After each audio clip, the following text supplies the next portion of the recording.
Middle call, baby, hey!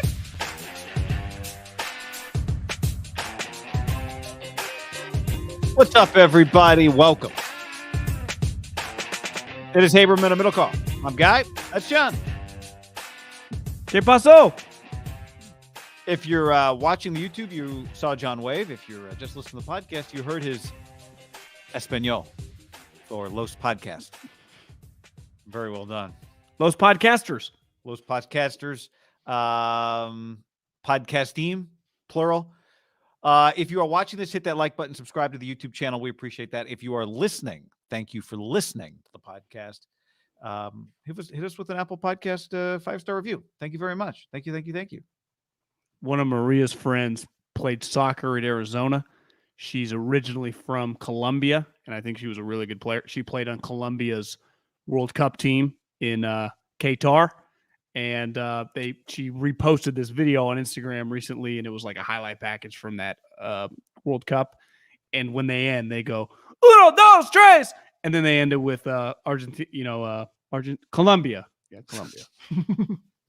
Get it all mixed up. It's she grew up in Medellin, where Pablo. I'm familiar. Great. I actually don't know. I got nothing. Heard they have very, very cheap seafood. That's fantastic. Very fresh. I got nothing. John, just got an interesting email here. Seriously, like 6 minutes ago as we're starting. Jim Irsay, his world-renowned artifact collection, and he's going to do a rock show. It's coming to the Bill Graham Civic Auditorium. I'm lucky. It's an invite-only event, it says. Space is limited, it says in all red. And does not appear there to be a fee to get in. But one-of-a-kind event. It's going to be him and his guys. And, he's got some presidential artifacts. And it's going to be a rock concert. They play the Niners or something? Why is he just traveling? What's December 10th? Maybe a bye week? Jim likes to jam. You should go. Tell him hi. December 10th. Colts are on a bye that week. I'd say offer him Tito's, but I think Jim's dry as after he got popped. Remember when he had like $25,000 cash and all those pills in the back of his seat? You got that, Dewey? Oh, yeah. Because I looked at that the other day when he was going back and forth with old Daniel Snyder. I'm like, sometimes the message, right, it doesn't necessarily matter where it comes from, but also at a certain level, the messenger does matter. And I just wonder if this should be the guy being the messenger. I mean, bro, you got pulled over with fucking, you're a wreck. You're a wreck. Yeah, I think you can read something into the fact that that's the only person that has said it. Yeah. Can I read you the list of things that he's going to have? The artifact, his personal collection of artifacts that will be there. It's actually pretty cool. The original wanted poster for John Wilkes Booth, Lincoln's assassin. Heard of him.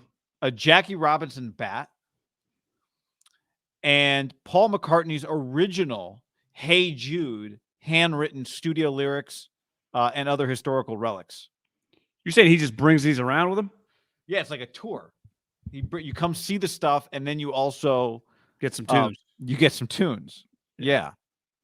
Yeah. And his band is an all-star band. He's got a guitarist from Mellencamp, the bassist who was a founding member of REM, blues guitar who's a Grammy winner 5 times, drummer who played with Mellencamp, McCartney, the Stones, Sting, Bob Dylan, Willie Nelson. Keyboardist who played with all those people and Paul Simon, plus John Fogerty. Squad. I mean, there's a chance these guys in the band are like, bro, we had some hits with McCartney, Mellencamp, and the Rolling Stones. We've never made as much as Irsay pays us. There's a very good chance. That's a very good chance. So, yeah, there you go. John, we are sponsored. How about the video that somebody DM'd us of Big Poppy putting Tito's in Frank Thomas's water bottle? That's a good one. That was a good little prank. Yeah. We are sponsored, and in the end, Frank was probably very thankful because he got Tito's. We are sponsored by Tito's Handmade Vodka. All those vitamins he's taking before he lifts, Yeah, I won't mispronounce the name of that company again. I once did. Tito's handmade vodka. Tito's handmade vodka, John. It is, in the spirit of things, numero uno. It's as good as it gets. What else would you want? I don't know if you noticed. I don't know if you did this last night. A lot of, I would say, older millennials, people in their 30s, that when they're going to pass out candy, they sit in their driveway with the candy in the middle, and then while they drink and watch the trick-or-treaters come up. And I saw countless people on my Instagram feed with Tito's by their side. Their wife was usually drinking something red, and they were drinking cocktails, sitting there passing out candy. So it's just, the millennials were a special breed, and I saw a lot of Tito's for Halloween. Hopefully everyone had a happy Halloween and had some Tito's. It's the simple things. It's the simple things. Tito'sVodka.com. By the way, I learned today that Tito beverage himself, his favorite drink, John, is just a Tito and water with some lemon. Tito's and water with some lemon. That's a drinker's drink. It's a good, as Tito says, a good mellow drink. Plenty of great fall options if you're going to be hanging with some people or just for yourself. Make a good fall drink. You can even get the Tito's ugly sweater available on the website. Not that we're here to push sweaters, but Tito's is it's number one. When you roll up to the bar, when you roll through the company, guys. Liquor section, you just grab some Tito's, you ask for some Tito's. So many great drinks. Maybe it's just a Tito's and ginger. Maybe it's a John Daly. Maybe it's something else a little special. Somebody sent me a DM the other day. They had an early flight delay. A lot of people traveling this time of year. So when you belly up at the airport, get yourself maybe whatever you want. A John Daly is a very good airport drink.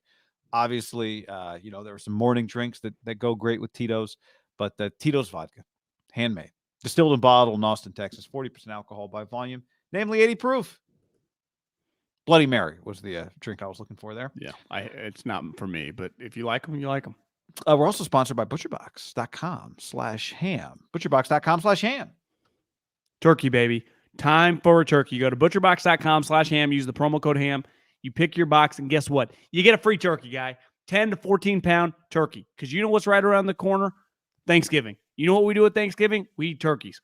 You know what we're trying to do for you? Get you a free turkey. You can thank us later. Go to Butcherbox.com/ham. Use the promo code ham. Get yourself a turkey.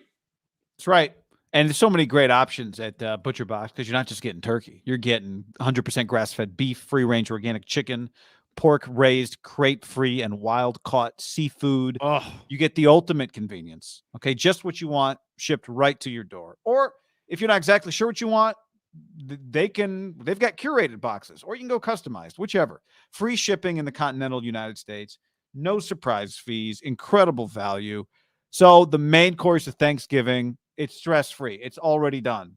ButcherBox, all of you, free turkey.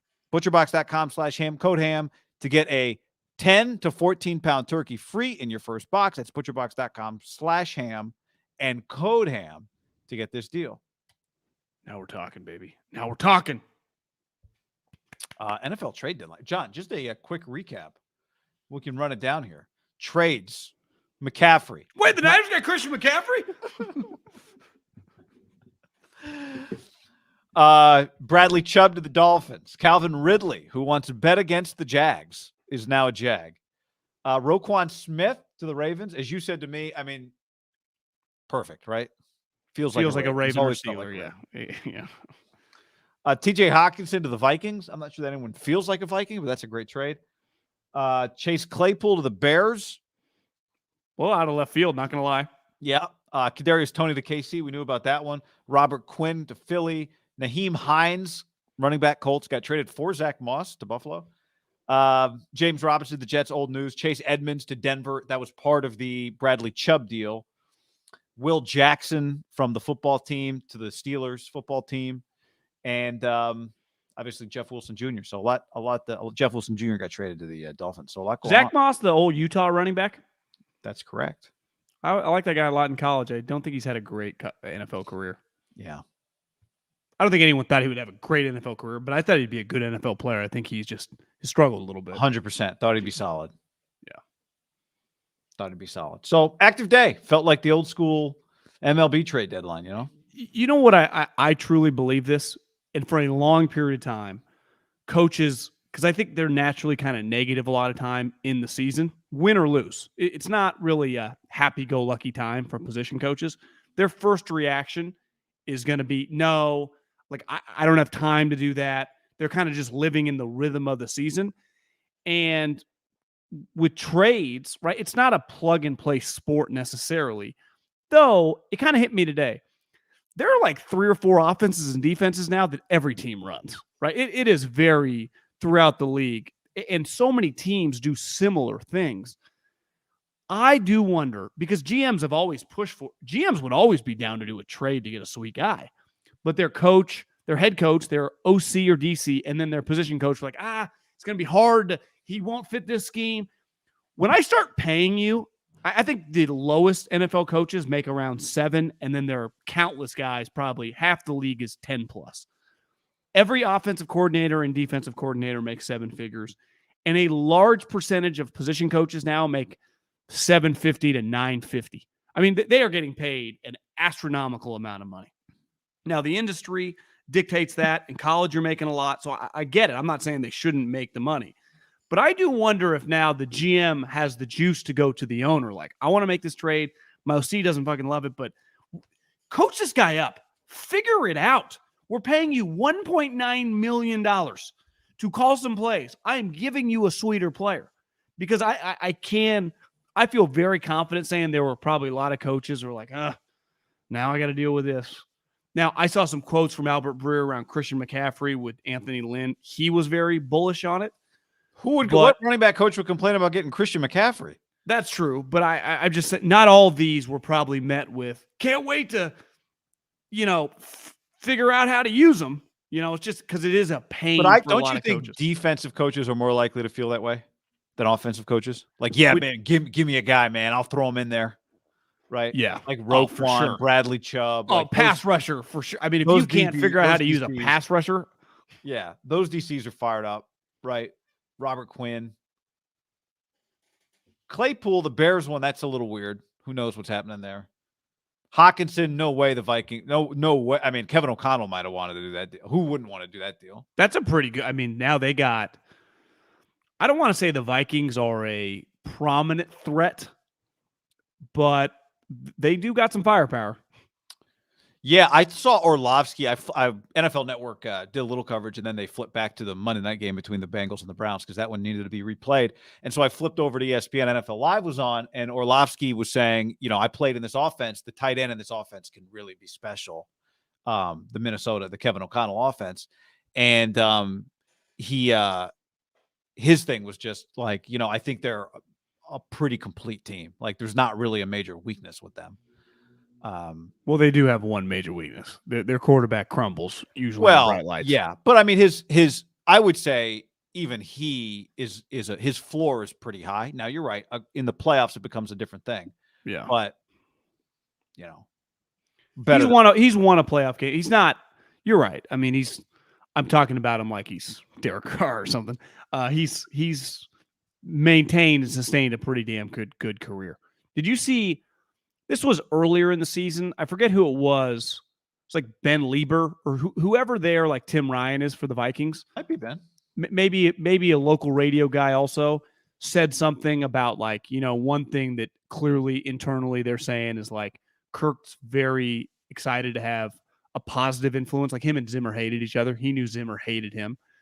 And Cousins came out, I think, pretty quickly after that and said, the best football of my life came under Mike Zimmer, like kind of supported, like it wasn't as negative as it's being portrayed, but Cousins has maintained a pretty high level of play now for like 4 or 5 years straight, right? Since he's been on the Vikings, he's been really, really good. I mean, you and I talk a lot about Derek, and Derek's career has been a roller coaster ride, right? I would say Cousins has kind of just answered. Now he's had some low moments with which most non-Josh Allen, Patrick Mahomes do throughout a season. I mean, Dak does too.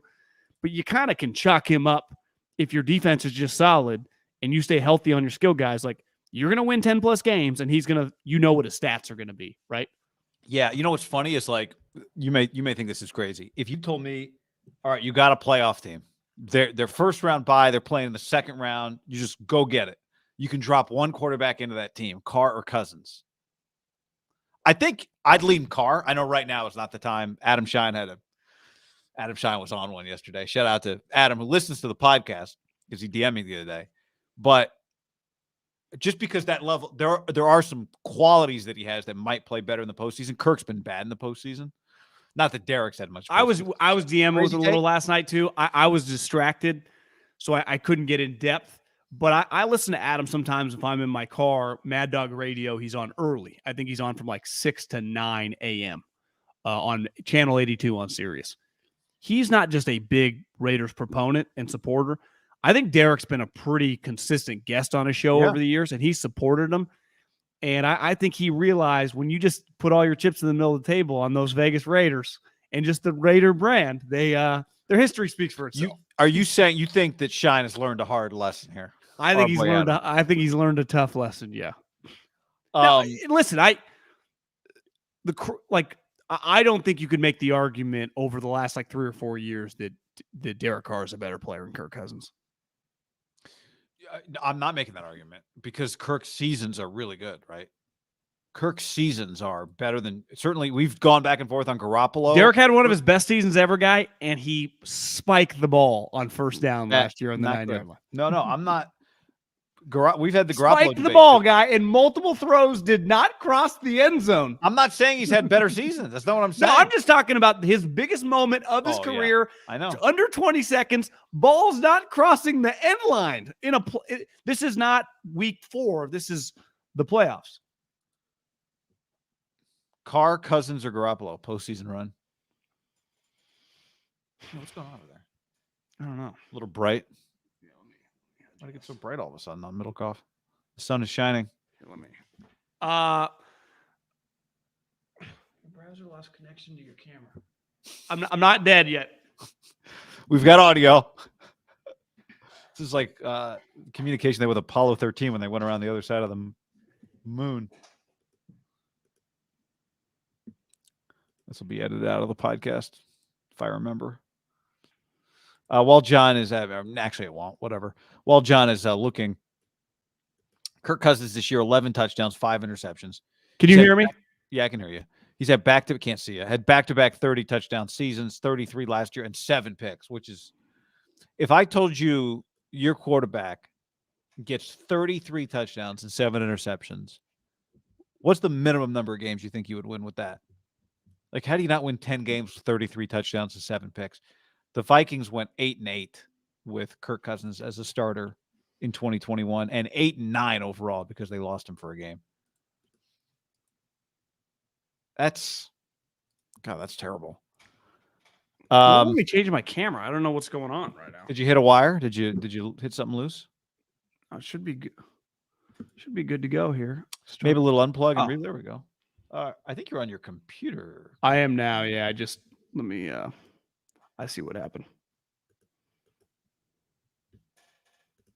Stand by.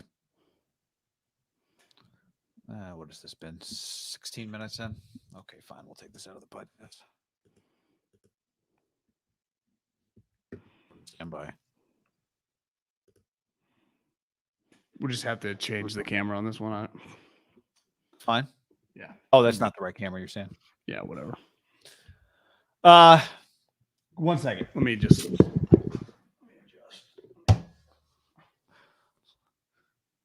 What is that thing swinging right there? Oh, it's a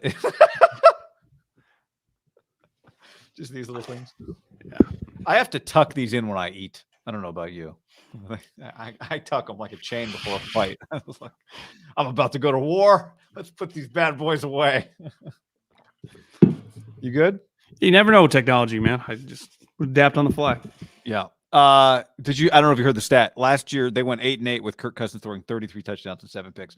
Imagine if I told you right now Garoppolo's going to be 33 touchdowns and 7 picks. You say the Niners go 14-3. Their secondary was historically bad last year. I know. It's been bad for a couple of years. Yeah. It's not even great this year. But Cousins has 6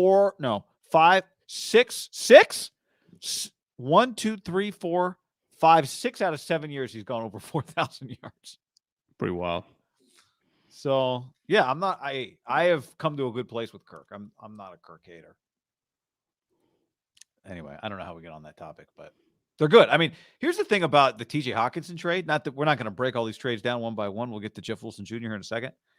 But the one thing I don't understand about that is if you're Roquan, okay, fine. You didn't want to pay Roquan Smith, or you got like a receiver who you don't want to pay, AJ Brown, fine. Not paying a tight end.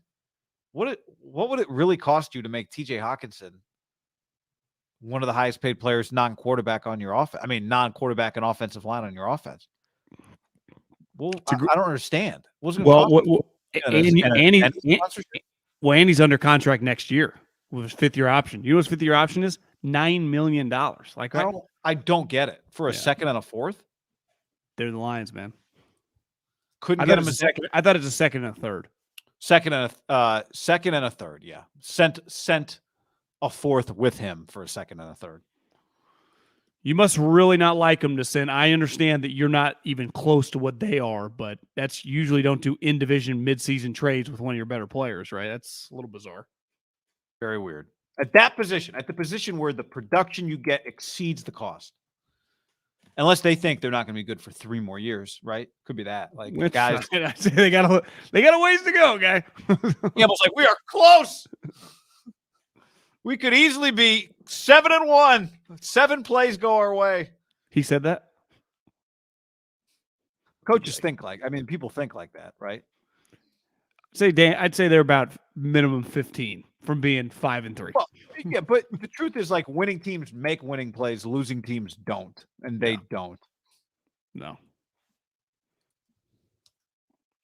So knows any deal. So let me make that joke for the 3rd time. Where you want to? Oh, let's start with it. Let's start with this, John. Oops. Well, yeah, it actually works good right by your face like that.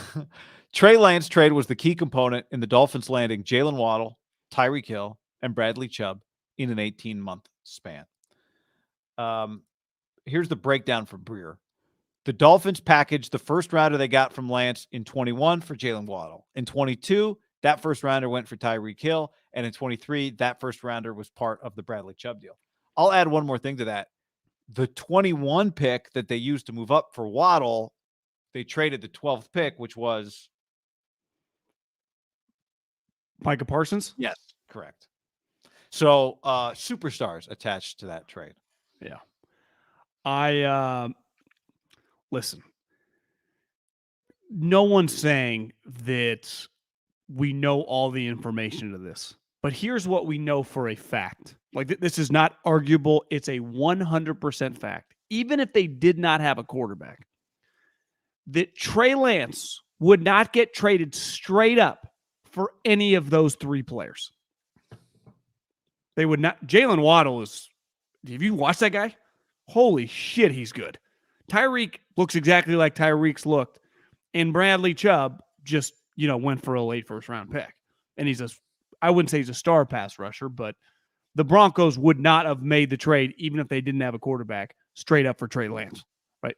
They wouldn't have made that trade. So that deal had to be made because they were going quarterback hunting.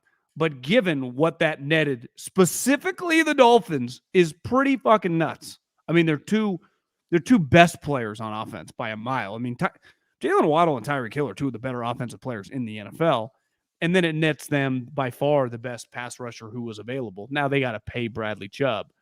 But my point is that you don't typically see. Remember when Daryl Morey's conference gave the Raiders like some incredible grade, the trade of the year for trading Khalil Mack? I think it was trade of the year. Well, yeah, in theory, when you use your picks to get good players, but I think they use some of those picks on dudes that are in jail and guys that are no longer on their team. Like, that trade was a disaster. And you'd be like, well, the Bears didn't win the Super Bowl. Well, they went to the playoffs twice with Khalil, and then they flipped him for a second-round pick. So it's like his value maintained. Getting the picks is only half of the trade. Yeah, these guys utilize their picks. They really only used one of them, right? They used it to get Jalen Waddle, and that has netted them. And they used the 3rd-round pick on a Georgia linebacker. All these trades included more, but this was the key component. Like, they could not have got Tyreek Hill if they did not have the second first-round pick, right?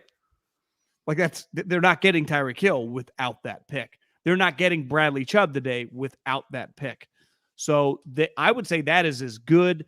They did this in 18 months. This wasn't like, well, over a 4-year span. I mean, Trey Lance draft happened, guy, in late April of 2021. We're in November of 2022. Wouldn't you say that's a relatively short span to acquire all this talent? It really a great argument when you trade away picks, high picks, right? Like really high picks like that in that situation, that you should then turn around and use those picks. You really increase your chances of getting good players if you don't use those picks in the draft, right? Well, I mean, it's impossible to say. Because what was say. the other big trade they did a few years ago? And the picks actually didn't really, they used the picks on picks and it didn't really pan out. Laramie Tunsil. Yeah, the Tunsil deal, right? And they ended up with the offensive lineman out of SC. Who's the other guy? I think didn't they take a pass rusher from UCLA that transferred to Miami? Oh yeah, that's right. Jalen. Here's the thing, like part of the Trey Lance trade is, well, you're getting a quarterback on a rookie contract. Well, they have nothing to show for 2 years. So now Trey Lance, to even have a chance to have this not be one of the great teeter-totter trades of all time, has 2 years to prove his worth. That's what he has, guy. 2 years. And honestly, 1 year to prove he's worth a fifth-year option. Like the clock on Trey Lance, because he redshirted and then he got injured, is going to be moving like 90 miles an hour down the train tracks next year, right?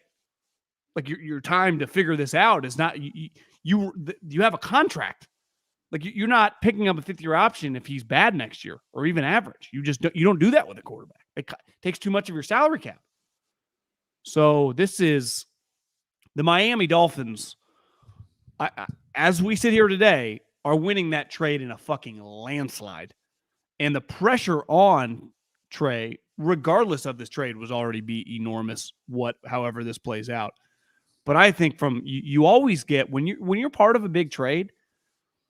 It stays with you for a while, and the Dolphins are good now. And listen, I've watched a decent amount of Dolphin football. I mean, a major reason they're good is because those two fucking receivers.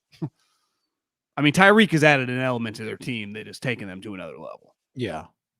The irony is, I don't know if the Niners would be much better if they had those three guys. Like the Niners, I mean, don't get me wrong, maybe Tyreek Hill makes you better, but the Niners' problem is not offensive skill position guys. The Niners' problem is quarterback on offense and a lack of the ability. I know Jimmy just played a phenomenal game, and we've talked a lot of words about Jimmy Garoppolo. But what doesn't change is if you think you're getting what they thought or think, I don't know what they think right now, they're getting in Trey Lance or what they were getting in Trey Lance, you do that deal again. Right? You do that deal for what you think. You do that deal to try and get a franchise quarterback. And if you think you're getting a franchise quarterback, you do that deal every time. But I think the flaw in their logic is when they made the deal, that it turned out there was a lot of unknown. Yeah, they might have turned out to pick the wrong guy, but I'm just saying you do that deal if you think you're drafting a franchise quarterback. But my point is like they were picking based on three guys. You know, they thought they were all three talented. It turned out like the other guy that they might have picked would have even been a bigger royal disaster because his ceiling just doesn't even exist. Like the only holdout hope at this point in time with Trey Lance is he has a high physical ceiling. Because we've seen the floor. It's been a rocky road, right? His own coach does not believe he can complete passes consistently. Yeah, I mean, he's played. I'm not here to defend. I'm not defending him because we've done a lot of criticizing. But I mean, he's barely played any football, right? Tyreek Hill has 69 catches for the Miami Dolphins. Oh, I mean, he's incredible. Yeah. Jalen Waddle has 5 touchdowns. They two have combined through 8 games for 111 catches and 7 touchdowns. The two of them. My point is not that they needed these two specific guys. They gave up 3 picks that just like we'll get into the Rams probably a little bit later. Like the reason they couldn't get Christian McCaffrey, they couldn't trade for Brian. They're out of capital because they've used it all. Like the Niners used capital, right? If you told me this year the Niners had a first-round pick, Bradley Chubb might be on their team, right? Or they might have made some big, huge acquisition. They might have traded for Brian Burns. They might have made – they don't have any capital either because they don't have a first-round pick. Like when you use capital, there is a price. Howie Roseman said this a while ago, and I think David Tepper copied him. Every single team in the league has the same amount of capital to spend on players and the same amount of draft picks to use on players. You just get to pick and choose how you want to use it. And when you do this, like I'm with you, the logic of it's fine, but we're going to go on 2 years and they got nothing to show for it. You could say, well, you redshirted and then he got injured. Some of it's, yeah. The fact or the fact, like this is a result-oriented business. And the results right now, based on that trade, is a fucking disaster. Yeah, but my point is you would, if that trade came to you again this year and you thought you had your franchise quarterback, you would do that trade again. But this is where I think you look at previous drafts now, and it just shows you, like, I'm not as confident these quarterbacks. Like, I agree. I'm less confident. Like, I think Mahomes and Josh Allen are such outliers that they've skewed everyone's views of, like, I think Goff and Wentz now are closer to they're better players, obviously, but like I view them much closer to like the Rosens and the Randos that end up sucking because they are these teams. Like the Lions do not want Jared Goff, right? They're just stuck with them. They're just utilized, and especially they're paying them that much. They don't have better options. No, so you don't want to use a high pick on quarterbacks when the guy is not going to be a top 12-ish quarterback. Because you're just spinning your wheels. I agree with you. That's why I'm not saying Josh Allen or Patrick Mahomes' name. I'm just saying what happens every time. The same way that athletics directors end up paying $15 and $30 million buyouts for college football coaches, and yet they replace them with coaches that cost $8 million a year, is the next time you think this is the time because I have to keep taking these shots in order to get my guy, right? Because you're just saying, because if I told you the Niners had a guy that right now you thought was a top 12 guy, we wouldn't. It'd be a win-win trade, right? Oh, for sure. Well, that's the only way the Niners this trade isn't an utter disaster for them if he doesn't turn into a top 12-ish player. Well, if he turns into a top 12 guy, it's a win for them. It's not only not an utter disaster, it's a win, right? You give up 3 first-round picks knowing those could be 3 really good players. 100%. I'm saying it's a win-win, but anything other than that, it's already a win for the Dolphins. It is a L for the 49ers. And right now, through 2 years, it is a L for the 49ers. Is that debatable, really? Through 2 years, based on the information we have on Trey Lance? That trade is a disaster. No, but it's an L. But I guess my point is it's an L if the Dolphins have used those 3 picks on guys that suck, right? It turned out. Because the opportunity cost is the same. Like you said, you can choose to use that in the draft, or you can choose to use that on Tyreek Hill, right? That's the irony, is that the Bears, the award that the Raiders got, it almost looks worse for the Raiders in the sense that everyone said, like, this value is incredible. Congratulations. And they squandered the whole thing. It didn't change what the Bears gave up, right? The Bears might have done something completely different. Like, the Bears might be worse off. They might have done something completely different with all those picks. 100%. The problem specifically for the Niners is the clock. Like, their time crunch on this contract. No, it's true. Because, like, for example, would you imagine that after this season that the Green Bay Packers pick up the 5th-year option on Jordan Love? No. 100% no. And I just think, like, he has, assuming he's the starter, which I don't think you can just confidently assume based on sitting here on November 1st, right? A lot of stuff to play out. If they could get a redo, I think they would have a redo. And anytime, like, that's not hindsight. Of course, they didn't know that when they made the move. My point is, sitting here today, we have information, right? There was a stock that I own that I'm like, I kind of want to buy another stock. I should sell that. This was like 2 weeks ago. And I'm like, well, I'll just wait a couple weeks. The market's been a lot more comfortable. It's gone down about 10K since. And now I'm at the point where it's like, well, I'll just throw a little more money, buy it cheaper, and just ride it out. But it's like I didn't know 2 weeks later that it would be down. So I can't get mad at myself for 2 weeks. But my gut at the time said, more, if on the pie chart was like 80, you should probably do it. But it was like it was just kind of fucking around. It didn't necessarily matter. When you make that trade, and part of making the trade up to a non-pick where you control your destiny, because you don't control your destiny at 3, and then it turns out the way they described it, like, I do think it's fair to say pretty flawed logic, their approach. And it turns out one of the guys they were clearly really high on, which everyone knew.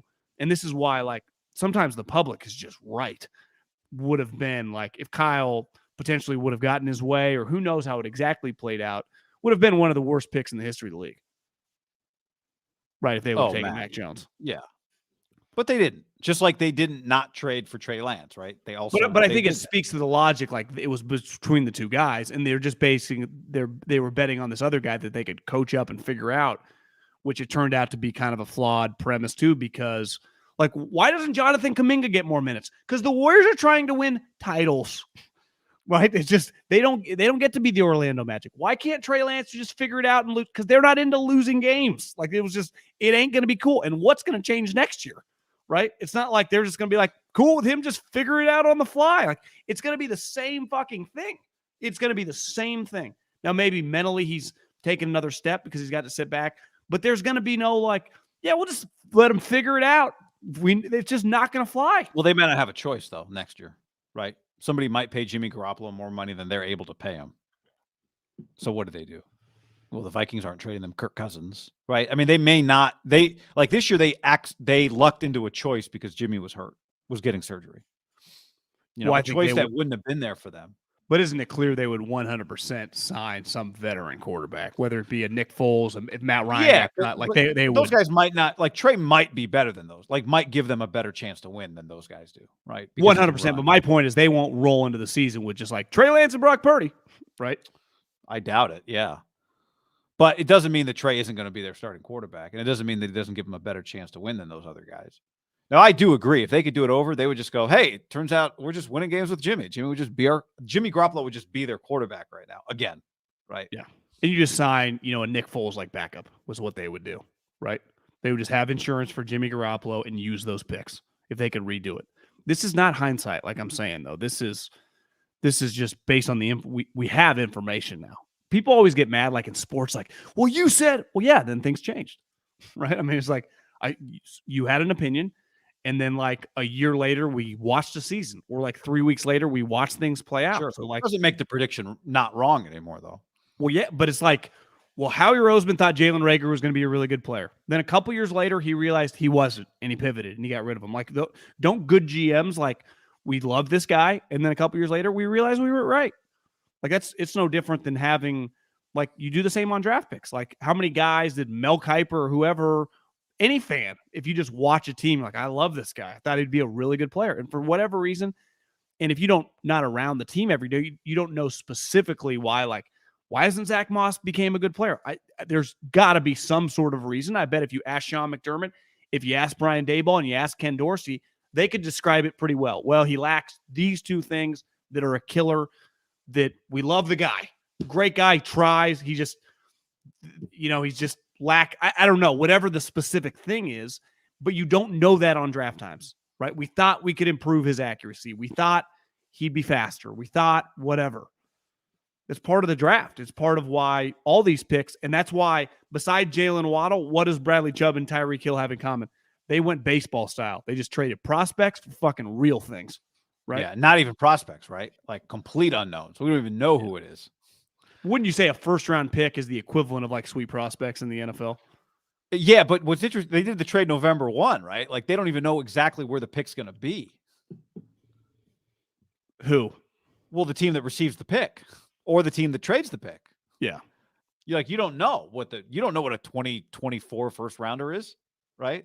Like one thing I want to continue with this before we go to Jeff Wilson, but like right now, the pick that the Niners got for Jeff Wilson, the 5th rounder they got for Jeff Wilson, it's the 3rd or 4th best pick the Niners have. They have 2 third comps.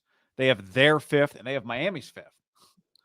So, like if they win more games than the Dolphins, the 5th round pick they just got for Jeff Wilson Jr. is the 3rd best pick they have on the books. Think about that. They don't have any capital. They've used it all. Well, no, right? I know. I'm just saying. So, but my point is like you said you traded for prospects, and to add even a little more uncertainty to it, you don't even know what that prospect is. I think the X factor. The one thing is when you acquire like the Broncos, for example, when they get a first round pick back for Bradley Chubb, they basically know. I mean, the Miami's not winning the Super Bowl, and hell, it's hard to see them in the Final Four. That means they'd have to beat the Chiefs or the Bills.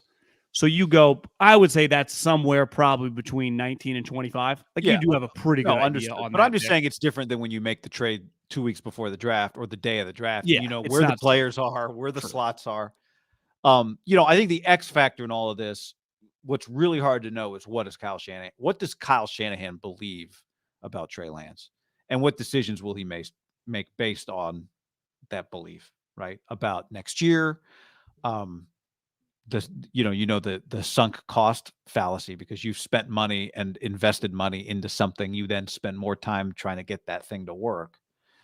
I don't know. I don't know if he will try to make Trey Lance work because he really believes or because they've invested so much. Those are two different things. But and my point always on this, like after a certain time, I think a lot of people's outside views of like, how would he have any clue? I think more than likely has to factor in, like, more than likely he has to be thinking that, right? There's just some unknown on this player at this point in time. for sure. Right? He could not. You would think he was a little crazy if you knew him well and he's like, I'm fucking confident we're going to win big with this guy next year. I think your reaction would have to be, whether you're a Niner fan, whether you're just a normal person, whether you're John Lynch, like, how can we know that? Yeah, but I would say like his opinion on it, not because he's Kyle Shanahan, but just because he's the guy that's in the meeting room and around him every day, is different than my opinion on it based on watching practice and watching him playing games, right? Like he does to me, like I do put a little more weight since we've all seen so little of Trey, which is partly a reflection since he wasn't their quarterback last year, right? And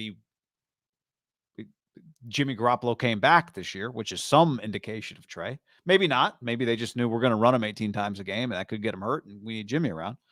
But you could argue just by his actions running him shows pretty clear that he's not comfortable with him throwing a lot. Yeah, for sure. But I also think, young quarterback, we don't know what that would have turned into in year 2 and year 3 and year 4. I mean, yet maybe it never evolves or maybe it does. I don't know. That's ideally it evolves. And that's one of my points on this is like those couple years are already thrown out the window. And I wouldn't say he's starting from scratch, but he's starting 4 starts year 3. It's kind of crazy. It's not very much time. That's the one thing that you have 100% agreement with me on. Is like, even if you think it's going to turn out well, it still needs, you still like, ideally, not to bring up Josh Allen or whatever, but it's like by year 3, you're ready to roll. Well, because you played year 1 and year 2. Right? And I got to pick up your 5th year option. Well, and that, yeah. But these things it takes time to get the quarterback that can carry you. By the time he's expensive, he has to, right? Yeah. I mean, there's not a soul that could go like he's a 5th year option and extension player right now. Like that's, and you have those questions going into year 3. It's usually not a good sign. And you could argue this isn't because of poor play. It's because he hasn't played and he's coming off a major injury. So it's a problem for the Niners. Like the 49ers have a quarterback problem when they traded Tyreek Hill, Jalen Waddle, Bradley Chubb. Like that's a fact. And Channing Tindall. And Channing Tindall. They didn't trade those guys though because they took other picks. I know, right? but and they wouldn't have acquired those guys. But my point is, they traded all those assets, and they still have a quarterback problem. Yeah, 2 years later, that's not even debatable. Or maybe they don't have a quarterback problem if Jimmy Garoppolo is just their quarterback for the next 4 years. Well, not if he plays like he did the other day. Yeah, that would be a problem though. I think part of the reason you draft Trey Lance is because you realize we are capped and we need more. Is there any way on God's green earth they could trade Trey Lance this offseason for a 1st-round pick? I doubt it. You might be able to get a late one. I doubt it. Coming off a major injury. Yeah, I mean, I guess not. You'd have to, but see, you would need him to pass a physical, which wouldn't happen until. He's not very valuable right now in the open market. That's my point. Which is not an ideal situation. But the injury, like Jimmy's injury showed, like Jimmy's value when he was hurt is different than Jimmy's value when he's not hurt. Yeah, right? Coming off this like injury, if they made Jimmy available today, what would you have gotten for him today? If what? If they made Jimmy Garoppolo available for a trade today, for whatever, just today, they were like, we Jimmy Garoppolo available. Yeah, 2nd-round pick. What would Bill trade for? I mean, yeah, they would get something. We sure they wouldn't get a late 1st? Probably not, because the late 1st teams all have quarterbacks, right? I mean, you get to be a late 1st is being good. Like, would the Giants trade you their pick right now? which right now is a late first, but by the end of the year may not be a late first. No chance. And like the Dolphins, like they wouldn't trade you. Dolphins wouldn't do The it. Bills, the Chiefs, all the good teams wouldn't trade you, right? Yeah. The Eagles. You would never get a first round pick from Jimmy Garoppolo because you can't franchise him either. Well, I mean, let's say you worked out an extension with him. Yeah, he's not worth that. I agree, but somebody's going to pay him this offseason something, right? Whatever that means. That could be 2 years and $40 million. Yeah, but you don't trade a first round pick for 2 years, $40 million. No. That's true, but you do if you think you can make a run with a guy. Kind of, I guess when the Niners traded for him, they had much higher hopes for him than other teams would have for him right now, right? Yes. He has shown what he is. Browns, no. Like you think about the teams we talked about at the beginning of the year, right? Texans, obviously not. Hasn't really been an injury. Seahawks definitely wouldn't do it, right? Nope. Packers? No. For Jimmy Garoppolo? Straight up for Aaron. Not a 1. Could easily get the Rams first from Detroit for Trey. I don't know about easily. Absolutely Do not. the Lions have 2 1s in this coming draft? Yes, they have the Rams pick. Yeah. The 49ers traded Jeff Wilson Jr. for a 5th round pick to the Dolphins. John Lynch, here's what Matt Burrows tweeted, said several times how much they love Jeff Wilson. You try to take care of guys that take care of you. Mike McDaniel was a good landing spot. John said that he and Jeff was interested in having a bigger role with the team. He knew that McCaffrey on the squad, Elijah Mitchell nearing his return, his role in the Niners would likely be diminished. And, Jeff Wilson's been an interesting case for the Niners because he's had multiple weeks in a row where he has not appeared. And then he's had weeks where he saves the team. You could argue this season he has saved them up until they got Christian McCaffrey. And on a team that's got a lot of running backs hurt, I think it's risky to trade Jeff Wilson Jr. Now, I will say this, since I initially reacted to that trade, you start going through it, McCaffrey, Mitchell, Tevin Coleman, Ty Davis-Price, Jordan Mason. The ultimate conclusion is, as long as McCaffrey or Mitchell are healthy and Tevin Coleman's healthy, you're probably fine. But I do think the 49ers are taking a risk here for a 5th round pick, which obviously they think is significant compensation. I do not, but what do you think? Well, I think when you factor in their war chest, which was empty, right, because of the additions of Trey Lance, and because part of not having the first with Trey Lance means you can't trade back and acquire missing picks when you make the trade for Christian McCaffrey, who then really diminishes your 2nd, 3rd, and 4th round pick. Now, obviously, they got a couple comp 3rd round picks, but to me, this gets back to what I said at the beginning. My guess is Anthony Lynn makes about $1.2 to $1.5 million. And technically, Bobby Turner's back, so I'm not quite sure what he's doing. But they got 2 running back coaches. And, we talked about within the last couple of weeks, there were some question marks about Ty Davis-Price hitting. They need to be working with that guy and have him ready, because part of football is when you draft a running back really high, he needs to be ready to play for you, because there is no disputing the injury history of Elijah's literally coming back off an injury. He was banged up last year as well. He's missed 13 of 25 games. And Christian has an injury history. 52% of games he's missed with injury. But I got to have Ty Davis-Price ready to carry the ball. And to me, that's on the coaching staff. We're just paying these guys too much money. And this speaks for all these assistant coaches around the league who just figure it fucking out. Because let's face it, I'm sorry to say, I don't know if Christian needs that much help. He mastered the playbook in like a week. Now, and Elijah is on the team, knows the playbook, and was a starting running back for the playoff team. So let's spend our time working with the 3rd round pick and get him coached up at practice, like the majority of our time. Paying you a premium, let's produce. Because I'm with you from just in a vacuum, a little bit risky because this guy's good, but he's an unrestricted free agent. They don't have any picks. And last week, now part of it was Christian never got dinged up. He had 4 carries. So you go, well, those 4 carries would not go to him. And 2 catches. And one of them was big. The catch? Yeah, first down catch. And one of the runs was big. Remember on that little like quick hand? He's been hitting more home runs this year, or like big runs this year. He's good. Like I'm not.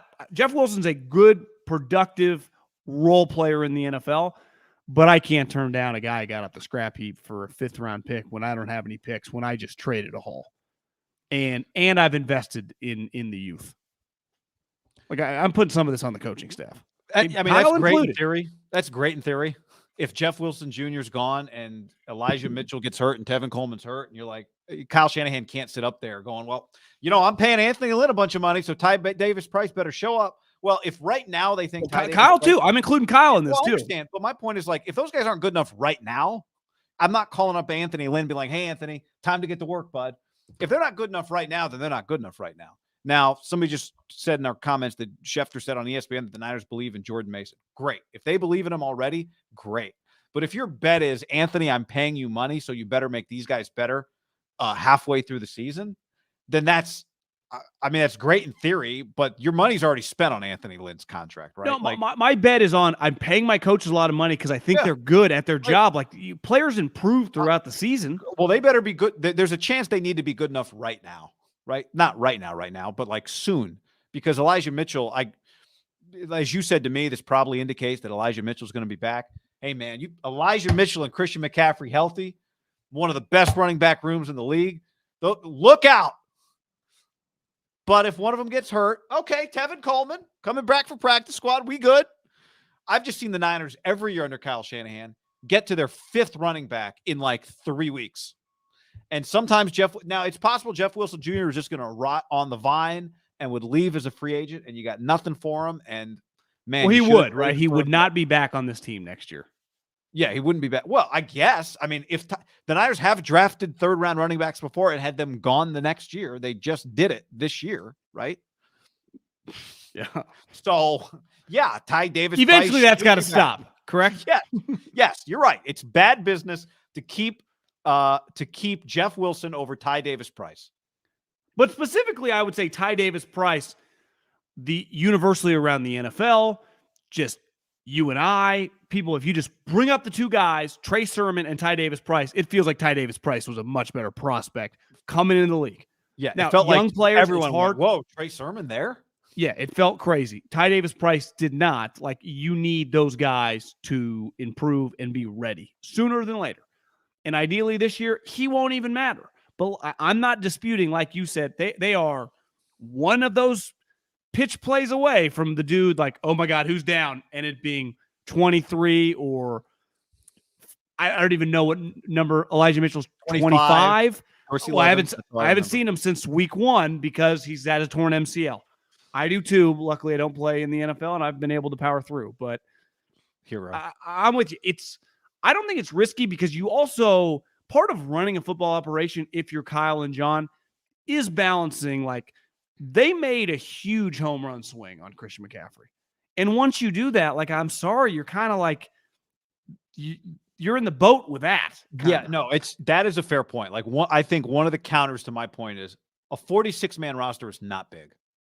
So you don't ever have room for safety nets. You traded for Christian McCaffrey. It's got to work. If Christian McCaffrey was Trey Sermon and that was the other running back and they still had their other picks, you'd be like, and he wasn't Christian McCaffrey. He was just like a normal running back who would just Jeff Wilson. It'd be kind of crazy. You'd be like, well, he's got a lot of numbers. We don't think that. Like, what are you doing?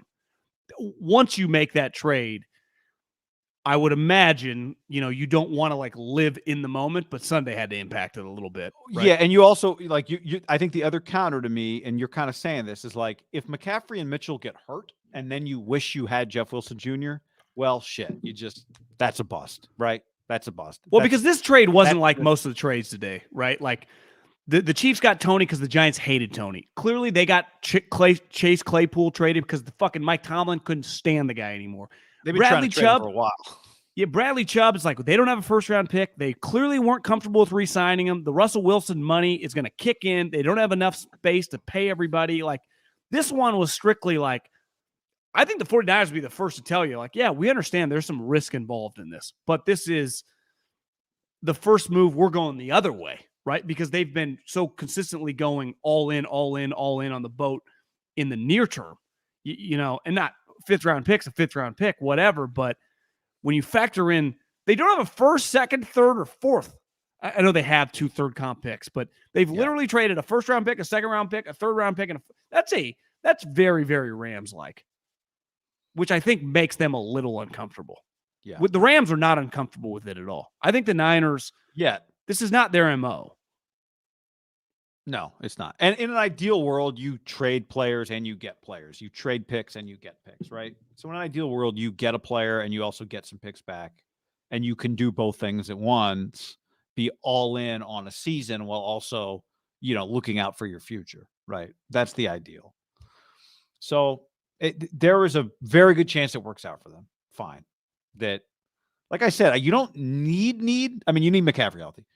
McCaffrey and Mitchell, if Tevin Coleman can be your number 2 back and that guy gets sick. Remember, Debo didn't play this last week either. So if Debo's healthy, the point is you don't necessarily need 26 touches for McCaffrey. To me, it's a little hot for my appetite. But a lot of that's it what was he is. necessity, and they were missing. They're starting running back and Debo. Yeah, totally. So that's what I'm saying. Like Debo's back. Tevin Coleman. What does Tevin Coleman? And let's say they're a healthy team. What does Tevin Coleman Tevin Coleman's getting no touches. But what is even Elijah Mitchell getting? 8 carries, 9 carries, 10 carries. McCaffrey gets Elijah Mitchell's pretty good. I know. It actually becomes a good problem to have pretty quickly. So I get it. I do fundamentally understand it. I just think it's a little bit, you are just a little less all in on this year. You're not and wrong. A little more thinking about the future, which is fine. That's a responsible thing to do. Yeah. Now, the other argument would be you're also like, you would have had to get rid of somebody here if you were going to keep Jeff Wilson around once Mitchell came back, right? Yes. Coleman's on your practice squad. I mean, the Dolphins' backfield is Mozart and Jeff Wilson Jr. It's basically Kyle's for like 2 years ago. With Mike McDaniel coordinating the run game. They do play. That's a pretty good little backfield, don't you think? Yeah, because like you told me, and you're right, like Mostert, when you flip on the Dolphins, he looks fast. Chase Edmonds actually look good, who they traded for Bradley Chubb. Dolphins Niners, sneaky underrated game on the docket that, early, like when the season came out, that wouldn't have been a top 5-6 game for me on the season. I think that's going to be pretty fun.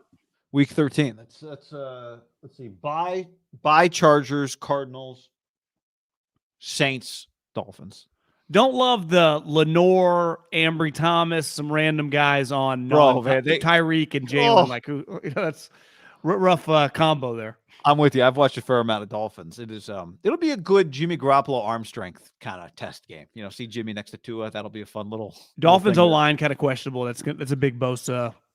Armstead, Kinlaw, are they alive? I saw Kawakami tweeted. Armstead's like legitimately hurt. Kinlaw, like I can't compare Kinlaw and Armstead. Armstead's been very consistent. He just had an injury this year. He's been on the field, dependable. Kinlaw has just been MIA. Although Kyle says like ankles and foot, so there might be multiple injuries for Eric. Yeah. I mean, Kinlaw did threaten to kill Grant because he was going to have the best season ever, and he was going to make him eat his words. And it looked like he was going well until he disappeared, and now he's kind of awfully quiet. Yeah. Bother you that they traded Jeff Wilson to a team that they play? A few people tweeted that at me. I said I didn't care. Do you care? Jeff Wilson revenge game? I would imagine Jeff Wilson didn't have a big market guy. It wasn't like they might have been the only team willing to trade for him. Do you think Jeff went to Lynch and was like, hey, man, can we work something out? And Lynch was like, yeah, let me make some calls. And Jeff was like, actually, I got Mike McDaniel right here. I already texted with him. Well, they told him, like, you can look. The Hines Moss trade, was that straight up? No, there was a pick. The Bills sent a 6th that could be a 5th with Moss for Hines. Gotcha. So the Bills are trying to recoup a little, or the Colts trying to recoup a little value. I wanted to say that no running backs got traded, but there literally was a running back for running back trade, and Edmonds was a throw into the Broncos, right? Yeah. Which makes sense because they lost a running back, and Melvin Gordon's already getting benched. Yeah. I would imagine just like Jeff Wilson. Remember, like a week ago, Schefter tweeted it out. I need to stop going like, I think he's just messing with everybody. Not messing with everybody, but I don't even believe this. Like, no, he was telling the truth. Like Jeff Wilson was on the trade block. Yeah. Yeah. That was on Was that Sunday morning? What day was that? Yeah, it might have been before. No, it the was game. Friday. It was Friday. And I do wonder if it was just simply as Jeff Wilson went to the Niners, like, guys, when they come back, am I just not going to play anymore? I'm an unrestricted free agent, and I'm playing pretty good. Yeah, I need some. I think the way they described it was probably pretty true. Like there's no like shady business going around. No, I agree. I mean, it was a pretty high level. Everybody, this is, I give John Lynch's operations are pretty buttoned down, professional, right? Well, use check Instagram. He's like one of the highest level teammates I've ever been around. Like I think Jeff Wilson's pretty like impressive guy. He's been just like on standby for them for 5 years, basically, right? Remember they had the game where he had, what do you have, 3 touchdowns, and then just didn't play again for several weeks? You know where Jeff Wilson went to college? Central Michigan. You'll never guess. No? Not even close. I mean, actually, some similarities, but wrong region of the country. FAU. A little closer, wrong region as well. NAU. You're in the vicinity. Just wrong geographical region. Come west. Come west. Oh, you said NAU. Is that Northern Arizona? Yeah. Go back east. Oh, UConn. North Texas. Oh, that's a good program. That's not a bad program. His last 2 years in North Texas, 30 touchdowns. Wow. So that's just a really good undrafted free agent signing. Like that's what you want. And that's 5 years out of him. And when you can do that, like when you hit on 3 or 4 of those, that's when you can make the crazy trades. Like ultimately the reason the Rams are fucked is because they had 2 second rounders in a row, 20 and 21. It was Cam Akers and Tutu Atwell, right? Like if you just said instead of Cam Akers and Tutu Atwell, they got their starting guard and a starting linebacker, you'd be like, well, their team would just be a lot better, right? But they invested in 2 offensive skill guys who Sean hates one of them, and the other guy's clearly just not good enough. Like that's a disaster because they don't have any picks. So they had pick 52, pick 57 back-to-back years, and they whiffed on them both. It's crippling them. Breer you could argue they tried to trade 2 1s for Brian Burns, which people don't understand. Like Bobby Bonilla's contract is not good. When he got $25 million or $30 million over 30 years, any single person with any knowledge of the way finance works would tell you that is moronic. You take the $30 million right there. And I Instagram something, someone's like, well, it got adjusted for inflation. Even if it gets adjusted for inflation, you still lose an exponential amount of money by getting paid over time. Now, obviously, most human beings would like $1 million a year, whatever the hell he's getting. But he would have been way better off getting $30 million in 1993. Which may not have been an option at the time, right? No, and who knows? Probably take this or 30 over 30 or 10 now, right? Yeah, that's when you start doing the math. I think 100%. Just like the lottery payout, like 750 over 30 years or 250 now. I think give me the 250 now, but for example, like the 2 first-round picks sounds a lot better than when you realize one of the first rounders, because the Lions have the Rams first rounder this year, is 3 years away. That value. No one in the NFL values that as a first-round pick. The other thing you got to factor in, like I guess Tepper would probably be pretty involved in this, but let's say he's letting his GM pinpoint and run the operation. Fuck, what are the chances I'm here in 3 years? Like this guy's one of my better players. The other thing is he'd go to the Rams, and then I got to watch him play this year on the Rams and next year on the Rams before I ever see anything back. It's bad news, John. Bad news for the Panthers. What happened? They could have had Arch Manning. They could have had Arch Manning. Do you agree that's a pretty easy no? Yes. Because Brian Burns is not going to be old in 3 years, right? He should be a really good player for the rest of his career on the Carolina Panthers. Like historically at his position, good teams, bad teams, that guy just fights through it, and eventually if we can get good, what's the guy in the Bucs? It's been on the Bucs for like 8 years, and they finally Shaquille Barrett. Yeah, Shaq Barrett. Is it Devin? How long has Devin White been on the team? Yeah, I mean, not as long, 5 or 6 years. Yeah, but the point is, like, they've had some guys. They just kept them, and they were key players on a championship defense, right? On a really good defense. Like I would never trade Brian Burns or Roquan Smith or TJ Hawkins is on offense, but like I wouldn't trade that guy. Would you trade DJ Moore, for like a first? Like, don't you just want these players on your team? He wasn't the only guy that threw his helmet off. You see that? There were other guys too. Did you see that Terry McAuley said it actually wasn't a penalty because technically he was off the field. He was in the back of the end zone. Yeah, I disagreed with you. I didn't think it was as egregious given the moment. I thought it was. I still, even though it was technically off the field, like to me, there's difference from the sideline. My problem is not Haberman has got pro guys getting tossed in college games. So I think the penalty is so stupid. But it's like my point was just we all know the rule. But apparently I was wrong. I didn't know the rule. He was off the field. So I just feel you're a little too pro ref for me. It's honestly it's 1000% out of spite because everyone hates them. That I'm zig. You're just a little too pro ref for me. I'm just zigging when everyone's zagging. You see Mahomes called the best throw of the year. I didn't see that.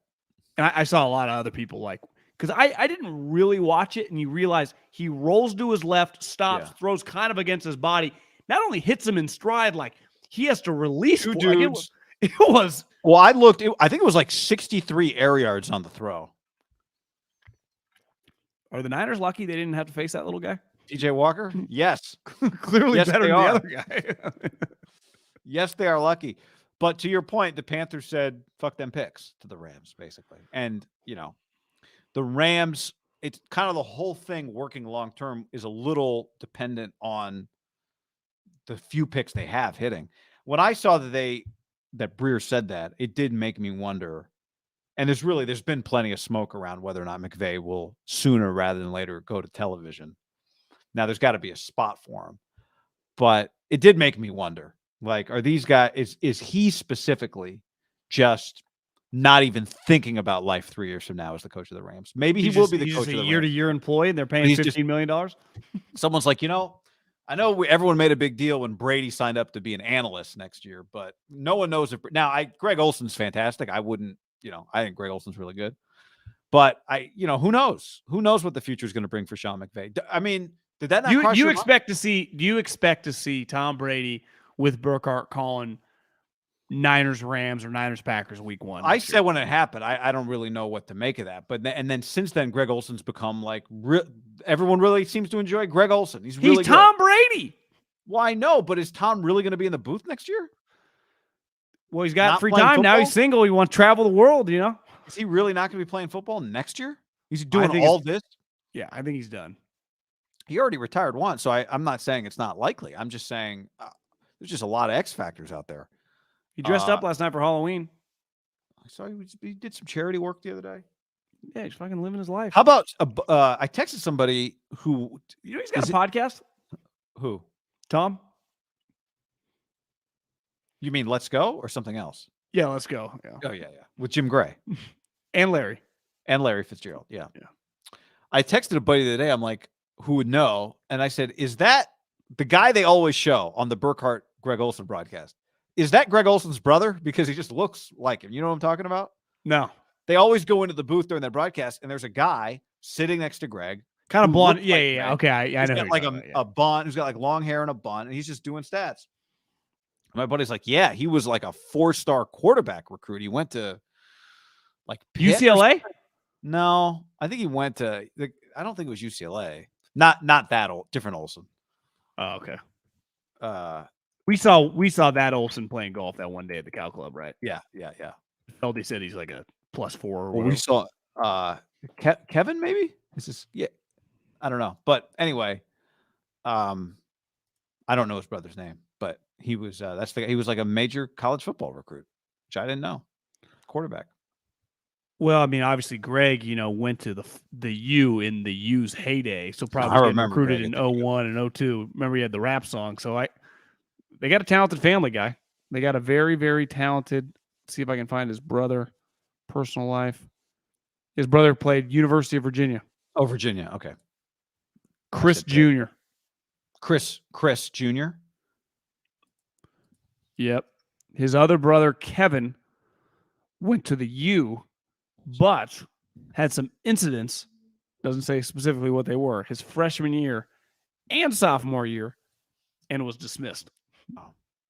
So, you get 3 kids, one of them borderline Hall of Famer, Fox star, other guy, solid member of the community, high-level guy, Would it shock you? University of Virginia, really good school, has like a finance job and does it on the side because it's probably pretty fun with his brother, and the other guy's probably a troublemaker. Well, it says Chris. Well, maybe this is a different Chris Olsen.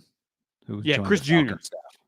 Well, I found some Chris Olsen, senior director of football operations for the Falcons, but it might be a different Chris. Anyway, it's just every time I see those two, I'm like, I bet those two are having a good time. I don't know how that came out, but anyway, little insight next time you watch and you think what I thought, which is that Greg Olsen's brother? The answer is yes, that's his brother. Kind of fucked up for Tom, just put these guys on the street. Well, I'll believe it when I see it, but they're not going to be on the street. They'll be fine. Don't you worry. We talked about the Calvin Ridley deal. Crazy. I do wonder, like, is Tom really? The first game would be kind of cool. Maybe the first like couple months, for like years, he's just going to travel every Sunday and do that. Like part of Tony Romo, like this is, Tony not nearly as wealthy as Tom. Now I understand Tom's. Well, who knows? Maybe she pays him alimony. Like, is Tom just going to be traveling in like 4 years, like 50 years old, doing like Eagles Giants? Like, oh, the thing is, right? How does he? He flies private, best hotel in town. I know, but still, like, there's a level of I just want to chill and play golf. I agree. They paid him whatever they paid him, 30, 50, whatever the number was. I don't remember. I was in the car today listening to Colt Knost has a radio show on PGA Tour Radio, and he was telling it's Justin Thomas's wedding this week at Troubadour in Nashville, and he's going. And he was telling the story about there was a wedding for some other famous guy. I don't know if it was a PGA Tour player, but whoever it was, in the fall, Romo attended and had a game the next day and was clearly kind of hurting in the game. Like you could hear his voice. So it's like, is Tony like, is his job? I mean, he's not sitting at the facility for 4 days before. Clearly, you can tell now listening. Yeah. I remember when I was with the Eagles. I remember when I was with the Eagles and we'd have a big game on Sunday. Those type guys would be at the facility on Friday. Maybe times have changed with technology, but like, they would come in, they would go to practice, they would watch tape, they would have the coaches meetings on Friday. This is 2 days before. Yeah. Which I guess college football, you do a coach meeting on a Friday. Like I'll be talking to Tedford this Friday. But big win, Jeff. You see, they're in first place in their division. Yeah. Hayner's back, man. Do you realize the numbers on their win? 15 points in 14 seconds the other night is what it turned out to. I would imagine the Mountain West to make it to the conference championship game. It's like the Pac-12 copied them, right? You just take the two best teams. It's not based on division winner. They have division. Better learn that shit, guy. I mean, I know it's Tuesday. I'm getting on it. I mean, their standings are divisional, but yes, I do need to learn that shit. You're right. But Sean. Is the Pac-12 standings divisional still? Nope. Oh, it's not. Okay. TC says, hell nah. John Middlekoff turned his back on Lance. He did a total 360. And so did Guy. Does that mean you hated Lance at the beginning and you hate him again? Or you liked him at the beginning and you like him again? I'm indifferent to everybody. Unless I know you personally, I don't care. I want you to be good. But if I question it, I will pivot away. I don't think this person means you like him personally. I think he means as the football player. Is that what you're saying? I just don't see how it's possible for anyone to feel good about it right now. I know. That's where I stand. Hope. What do you got there? We got the dog coming in. Oh, no, I didn't hear that. I just heard like a there's a sword fight. Must be some carpet work going on out there or something. So you asked me a question today, which was, could Derek Carr get traded by the deadline? And the answer to that question obviously was no, he didn't. Because he has no trade clause? Because he has no trade clause. Do you know he does? Would that come up with you and me? Somebody said that, to us, yeah. But one thing Shine was ranting about was, could Josh McDaniels just be a one-and-done coach for the Raiders? And, I think we've kind of talked about it, but I haven't really paid that much mind because it costs money to do that. And I would be surprised if Mark Davis paid him the money to do that. But could Josh McDaniels be a one and done? I think the number would have to be pretty bad. I think it would have to be 5 or lower. Well, at this point, what have they won? 2? I would say that conversation gets really, there's some tangible parts to like the argument if you lose to the Jacksonville Jags like this week, right? So you go back to back, lose to the Saints and the Jags that everyone thought sucked. Like the Saints, I just saw some people tweeting like their defensive statistics going into the game were terrible, and then they just dominate the Raiders like they're a high school team. I saw Josh Norris that works for NBC tweet out before you and I hopped on that Andy Dalton had a clean pocket in 93.3% of his dropbacks that game. Like he was untouched.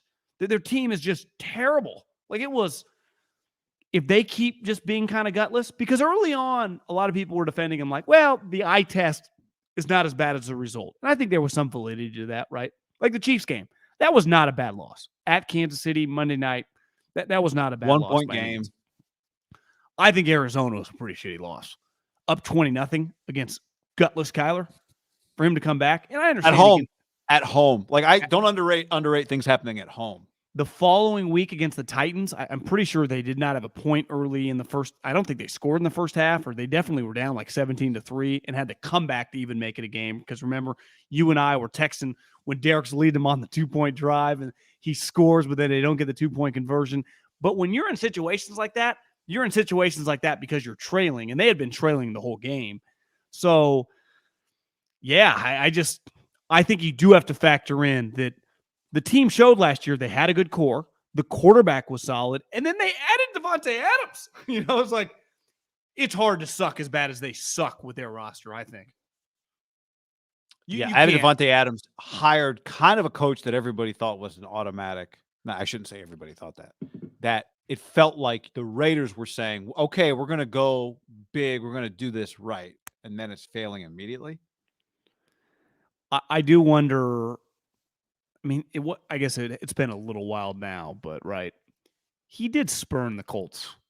Even if you wanted to give a guy benefit of the doubt, he got a job way too early and then he figured it out. I think Lane's a pretty good example, who got handed a lot early and wasn't ready for it and kind of crumbled on him. And you just watch Lane operate now. Like, the guy's fucking pretty good. I mean, everybody Lane's thinks just Auburn's next coach. Which to me, like, why wouldn't you just wait for a better job than that? Like, wouldn't you just stay at Ole Miss? What the hell? What's the difference between Ole Miss and Auburn? People seem to think Auburn, maybe they have a lot more money. I think their NIL money is pretty big. I mean, you can win a national championship there. Okay, you're right. But if you did take it, it'd be like, that's a hell of a... They just hired Lane Kiffin. Like, there's tangible results. Like, Lane wins. He won at Ole Miss. He won at FAU. Saban's like, listen, he drove me nuts, but we won national championships with Lane Kiffin. Fired him before one, but like, really, Josh, when he's been under the umbrella, it's just let him coach the playoff game, right? Didn't give him the semis. I thought it was between the semis and the title game. Or did they boot him the SEC championship game? Before the semis? Did they boot him like the day before the SEC championship game? Remember, it was weird. You're right. Got weird at the end. They had Stark on staff. There's a chance Josh McDaniels is a really terrible head coach, which is kind of crazy because you hear him talk. He kind of sounds like he's got it going on. You've watched him coach with the Patriots. He felt like he had it going on. Played for him. They're like, God, he's really one of the top coordinators, really smart, which is different than being a head coach. I have a buddy who's like a number 2 or 3 kind of in his organization to the GM, who worked for the Patriots for a long time and was like, listen, I have no problem questioning the Patricias and the judges. Just like, that was pretty crazy. Those guys I knew most people thought they would suck, besides like Bill probably. But he's like, no one that's ever been around Josh as a scout, as a player, as a coach on that staff, Bill obviously included, in the Kraft family, they don't go like, this guy's big time in the building. Bill is the driver, but like Josh meant a lot. The way Tom talked about him too. Yep. Felt like Tom revered him, didn't it? It's like they really respected him. It's good news and bad news for the Raiders, right? The good news, you play the Jags, you play the Colts, you play the Broncos. These are teams you should be able to beat. Well, Mark can afford to fire him. I think it just comes down to, do you think he's just an utter disaster as a head coach? Well, I mean, 2 meetings 7 weeks in with the head coaches. Can you imagine Josh? Does Josh want to have meetings with Mark Davis after games? In fairness to Mark, let's just What do you think Josh making? $10 million a year, probably? Yeah, I'm just saying. If I'm Mark Davis, I'm just not allowed to talk to you after I just fucking watch you lose 24-0 against the Saints. I agree. There's a difference between not allowed to talk to you and like when you start. I'm just saying it tells us something about the situation, right? When you have those conversations. I do wonder with this team, the expectations were so high. Mark was kind of feeling himself. Mark's a champion now. Las Vegas Aces, never forget. First championship in Vegas since Tark in the early 90s. So he views himself as a winner, and he should. I mean, that Aces championship was incredible. Haberman watched every minute. And you just watch Kelsey your football Plum. team. Big fan.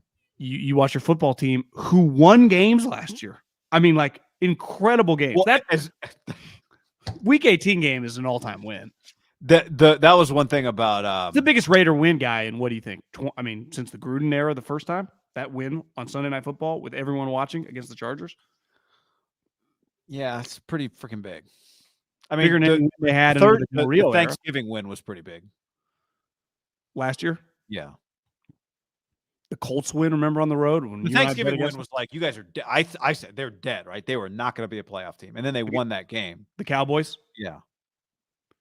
They had three. I mean, the Cowboy win, the Colts win, the Monday night that I think was on like Tuesday or Wednesday against the Browns, where they beat them in overtime, and then the cream of the crop win for the season was. I mean, that's Charger. Wait, the Browns win was last year. That wasn't 2020. The Browns game was last year. Yeah, it was a rich game.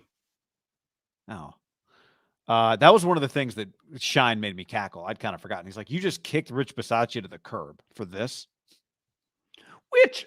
I think most owners would have taken Josh over Rich. I supported, but it is like you said earlier when we were talking about Trey Lance. Like that is what happened. When Devontae Instagrammed yesterday, like a picture of him in a Raider uniform, and the quote was like, "If it was easy, everyone would do it." Type deal. Yeah. Well, actually, Devontae, I mean, most guys just don't have the talent to play in the NFL. But part of it, and I get it's a tough spot for him because, like his story. He's a Hall of Fame talent, and his career, the Green Bay Packers are probably a top 10 brand in all of America when it comes to sports. Any sport, clearly the NFL, their brands are bigger than beside like the Lakers and like the Yankees. And you see the Warriors actually surpassed the most expensive, through the valuation. And I was like, if Steph Curry just retired tomorrow, does that thing get cut in half? But I understand what they were talking about. He left the Packers for the Raiders, and it feels like he's in irrelevancy now and kind of like he's a part, it's not necessarily his fault, of just an embarrassment.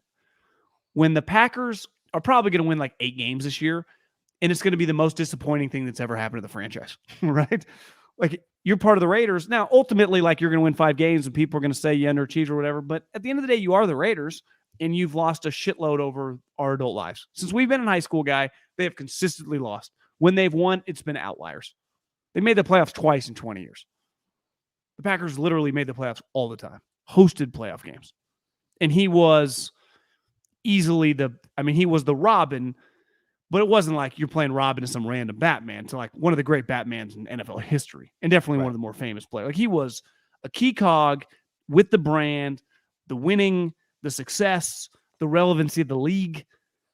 And it was one thing, well, the Packers were only going to give him half that amount of money. No, they've even said, like, we would have given it to him. He just told us he wanted out. So we just said, okay. And a huge part of him wanting out was to play with this guy who's one part of Shine's rant is he's having a shitty season. Like, you just watch him, it feels off. I feel like I haven't even watched the Raiders as much as I have a lot of in that years game past. this last week. It was unwatchable. Yeah. But I just feel when I have, like, he did make a couple sweet plays against the Chiefs.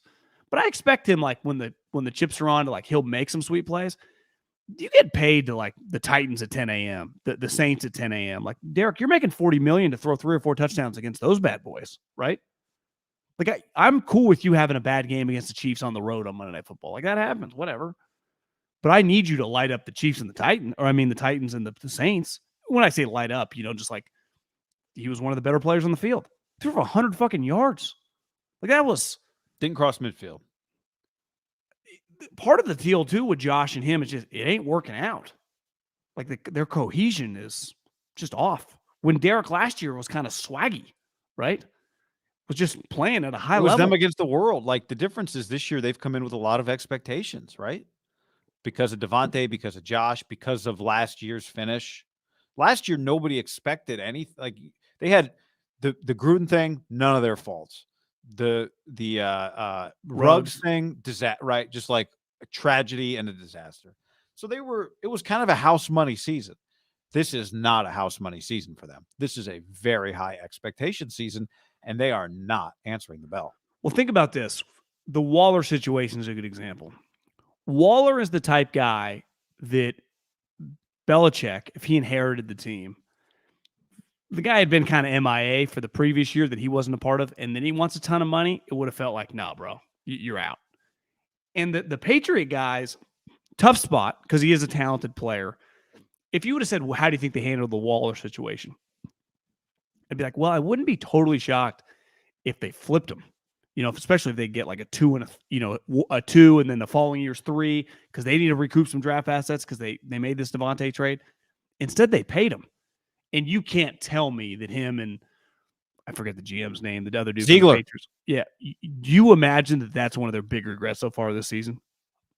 Absolutely. I wonder if Mark really likes Waller. Mark Davis, the owner. Obviously, Derek would say, yeah, well, I love the guy.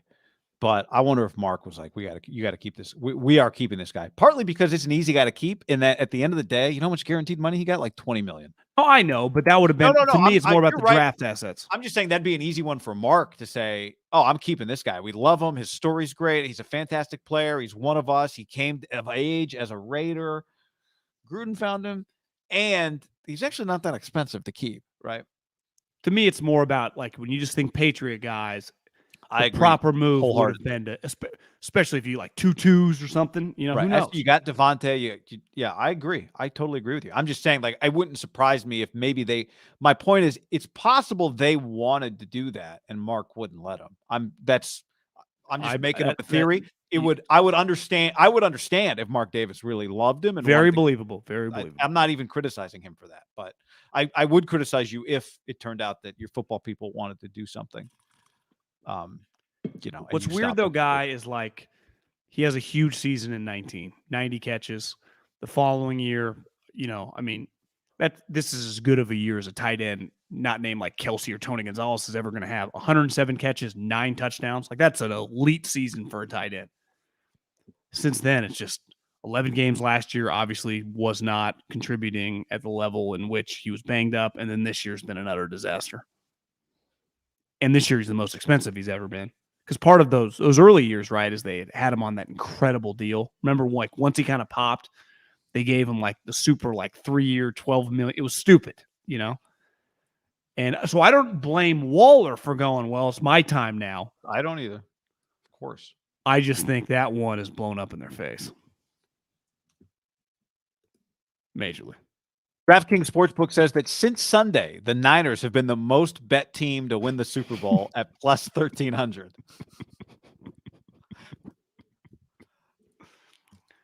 You think they're a lock to beat the Chargers in 2 weeks? I don't. No. I think they'll be favored. I think they should be favored. But I think they should win. But I don't think they're a lock. Why? What's your... No, that's my point. I mean, there's a lot of hype on this team that I'm not like... Usually powerhouses, like, I'm pretty confident on a weekly basis. Like, Eagles are, you can tell me the Eagles are playing basically anyone this week besides like the Bills or the Chiefs. I'm like, I like the Birds. You can tell me the Niners play like 10 teams. I'm like, oh, this is going to be tough. I was like, I don't know. The outside is a little more confident than when you just live every day and second with their plays, Yeah. It's one thing. Oh, I caught them on the red zone. They looked awesome. Yeah. It's like, it'll be a weird game. I'm pretty sure that. It looks like that game opened as a pick'em. It's now, obviously we're talking 2 weeks out, but the look ahead at DraftKings is 49ers minus 3.5 on that game. Where's that game? Home. Sunday Night Football. I am DMing you a tweet I just did that I think you'll like as well.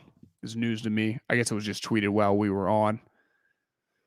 from our friend Dov Kleiman, which is a great Twitter account. I'm really not sure who he is or what he does, but he just has a fantastic Twitter account.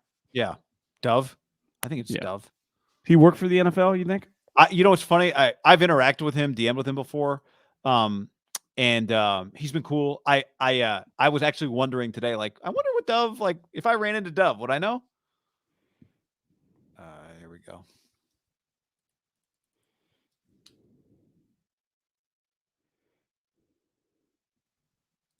Rams, Niners, 24.9 million viewers, the most watched game of any week on the network. Oh, this was just a McCaffrey stat. 24.929 million, the most watched telecast, up 15% from last year's week 8 through week 8. America's game of the week is up 10% over last year.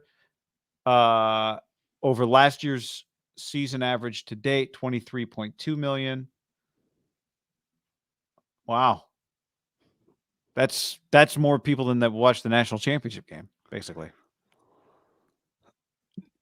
What's that playoff number? I mean, you know, I think it's interesting, like kind of a win-win for the broadcast networks, for the NFL. Definitely a win-win for the NFL. Like I was talking to somebody the other day and we were talking about Buck and Aikman. And we were talking about the fact that, like, you know, I don't know what everybody makes necessarily, but you know, Fox has won in that the NFL has won in that they have a very, like, Burkhardt and Olsen, or you could just leave those guys on the Fox #1 game doing the Super Bowl and it'd be great. They actually probably get easy better transition for sure. Greg is really good. Burkhardt is as likable as it gets. I mean, I think he's fantastic. And at the same time, the Monday Night Football has gotten better, right? Like the point the person made to me about Aikman and Buck's salaries was like, part of it being worth it to ESPN is that you have to, like, the NFL has to be satisfied with your product. So that's part of what you're paying for, right? And part of what these guys are making is they are on the thing that 25 million people watch. So they don't necessarily watch because of you. But if you are the thing that's holding down the thing that 25 million people watch, then you deserve to get paid appropriately, right? And anyway, I think Monday Night Football did 10 million people last night. Now that's you and I were talking last night. So this game was way better. The time, Monday was Halloween. So whatever, I'm not comparing it, but it was just the point the person was making to me is like, these guys, like when these many people watch, even if they're not watching for you, you are then the face and the voice, and you are responsible for this thing. So that's why you get paid that much money, right? Yeah. Anyway, sorry, you told me to pull this up, and I didn't ask you. It's just a big number. I just Googled Niners Cowboys last year, wild card weekend. What do you think the number was? What date was that? A Saturday or Sunday? It was Saturday. I'm gonna say that was 17 million. 41.5. Oh shit! That was a bad. That game actually had more viewers than that game was actually Sunday. I think Sunday afternoon. Okay. Because remember, the following week they played Saturday night, and they were on a short week against the Packers. Saturday night is not as good of a spot, right, as Sunday afternoon. Do you have that rating? Do you have 36.9 million? Interesting. Like, because you'd be like Lambeau. It's a bigger game in theory. Saturday night's clearly not as powerful as Sunday, correct? Yeah, correct. Which makes sense, even for one thing the 49ers are a part of, and people often ask, like, why do you guys – we're not doing this randomly. This is not like – this is all a numbers game. Like, I naturally have way more people that give a fuck and season ticket holders and diehard Niner fans in my life, and I've been watching them the longest. But, like, if you told me if you just talked Rams, your ratings would double, you could charge double. Like, this is a business. But it just cannot be disputed how powerful. Now, the Rams are part of this now. They've become a big brand. And those two numbers, I got you. Like, the Niners are partners in crime, right? I mean, the Cowboys are bigger than the Niners. And I would say the Packers are the Niners equal. Is that fair? The Cowboys are the top dog. Yes. Yeah. So, and the Packers are at every bit they're equal. So those numbers are played out by the partnership of the brands. But this, I would say in this game, the Niners are the bigger brand in this Rams game. Now, I do think that that they've come a long way in a short period of time as a pretty just big brand, led by Sean McVay, Aaron Donald, right? Super Bowl champs, like they are. The irony with them, I've said this before, is that they are a national brand locally. They're not. It's not like the Niners fans outnumber or whatever. I don't know what the numbers were, but there's a lot of red, right? Like what the Rams are a national brand. Huge. I think they said on TV, I didn't hear them say it, that it was like 55-45, and it was either Bill Simmons or someone said that they asked someone at the game, and they said it was closer to 80-20. I saw some pictures. It was a lot of red. A lot of red. I same.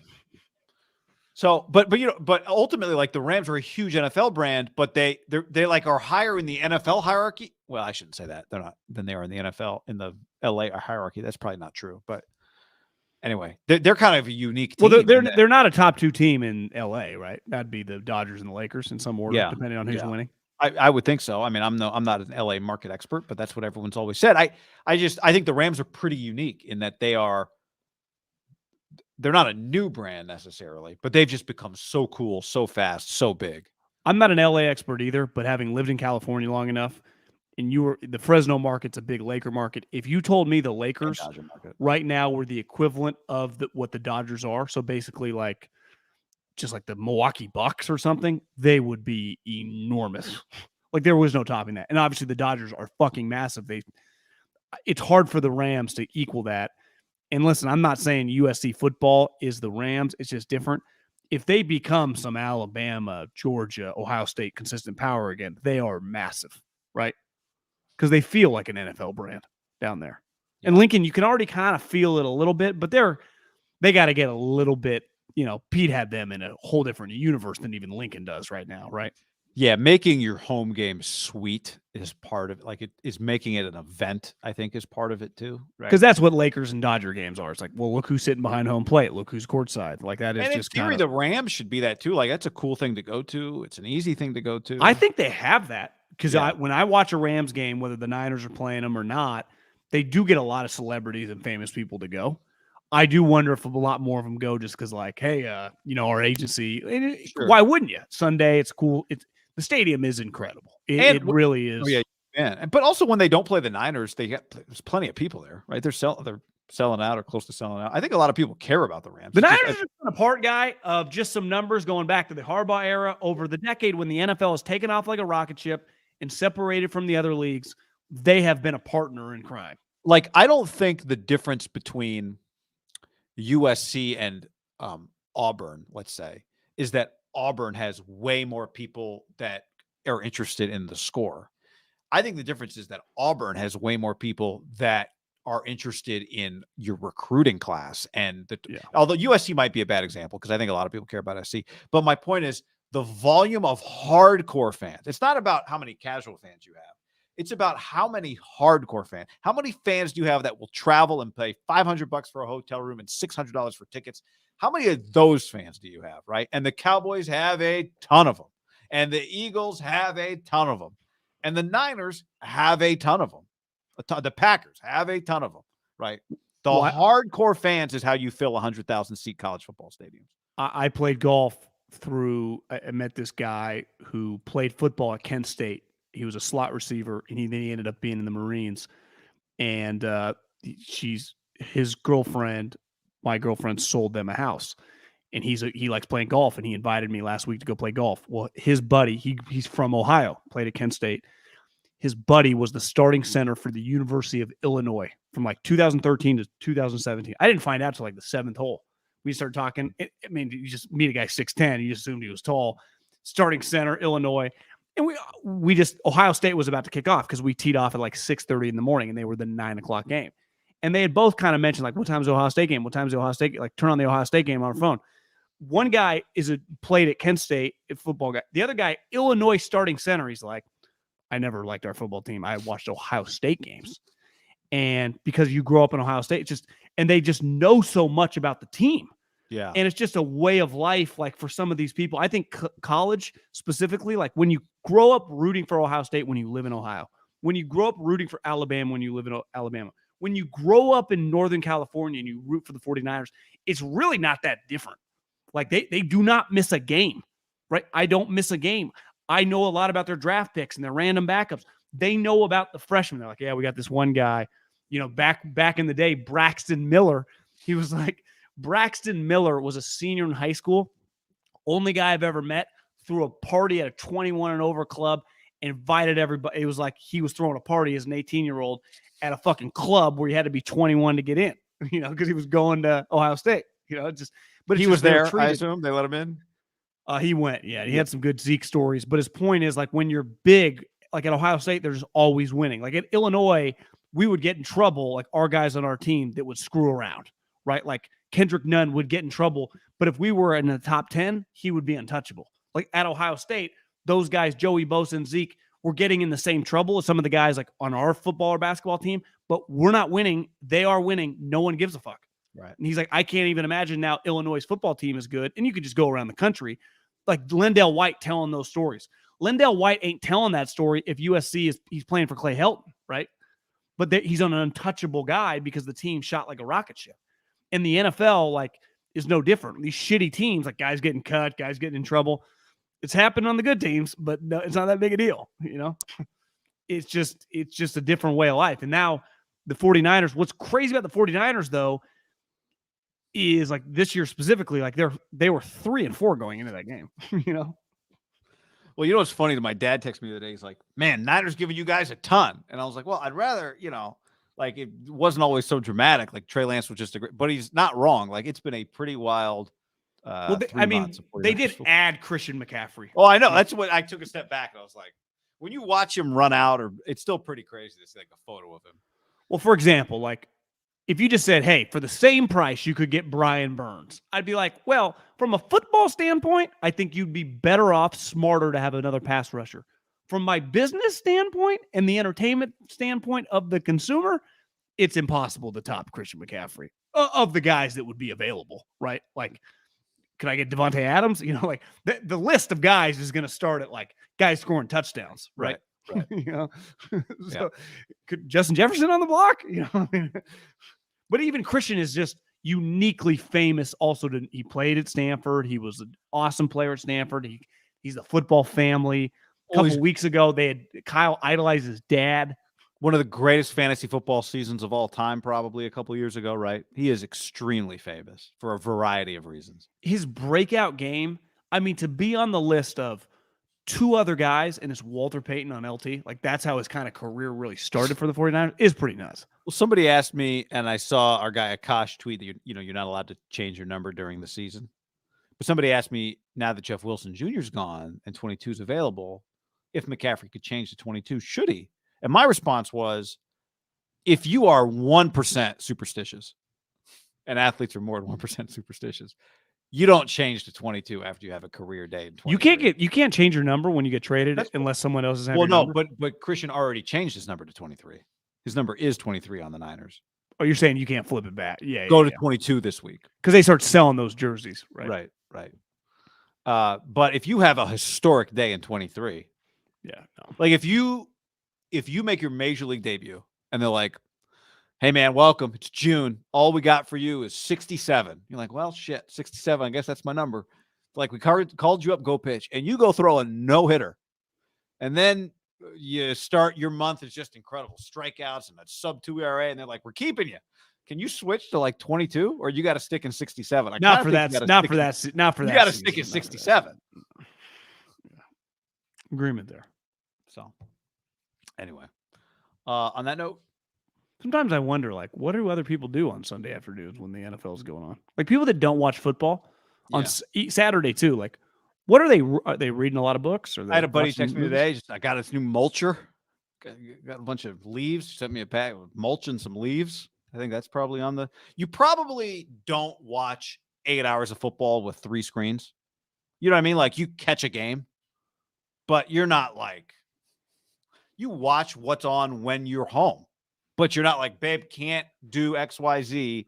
I gotta watch. So a lot of people do. Don't get me wrong. Most people. That's what the sport's huge. But I'm just saying, I do think people are just not like 10 a.m. Well, if you weren't a sports fan and you watched as much sports as I did, and when I say sports, like football, Saturday through really Monday night, you might after a couple weeks want to like jump off a bridge. If you didn't like it, it would be terrible. You just sit there and watch a lot of football. Well, I was talking to our buddy, and no other sports like that, right? Because it's just like I don't sit there and watch all the NBA games on Saturday and Sunday. Like No, it's that's fucking true. June. That's true. I was talking to our buddy Cam Worrell the other day, who played in the league, and I was like, "You see McCaffrey on Sunday?" He's like, "No, I missed it. What happened?" But I mean, that guy watches football, right? And even it's just like, got something else going on. Yeah, kids in Little League, Whatever, gymnastics or soccer or something. I don't know. But it's a great question. He was literally at a football game on Saturday night, right? That's true, but it's yeah. Maybe if I had said, "Did you watch the Raiders?" he would have said yes. Maybe that's what was happening. Yeah, I need to. If you were at home, like game of the week.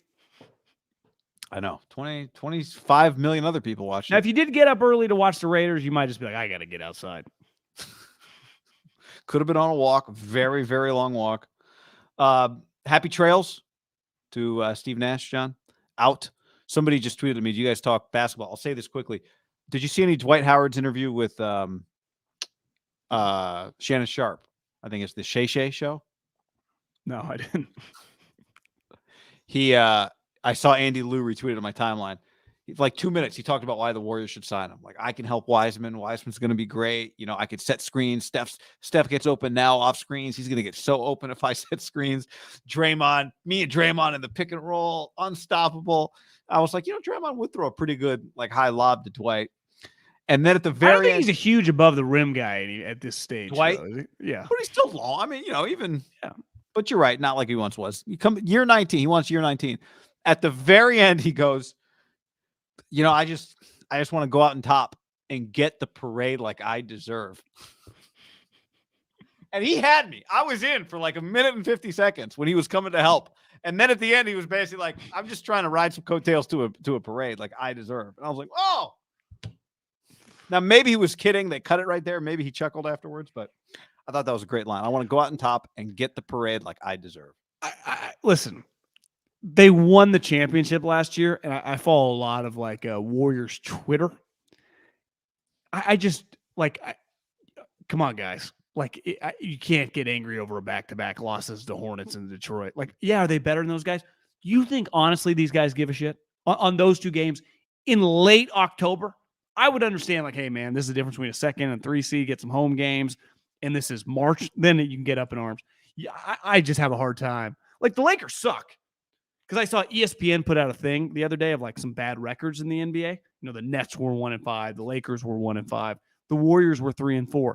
I'm like, all these aren't equal. Like, I've watched the Warriors. They are fucking infinitely better than these other teams. Like, the Lakers are not good. Their record is going to be terrible. Like, they are trying to win.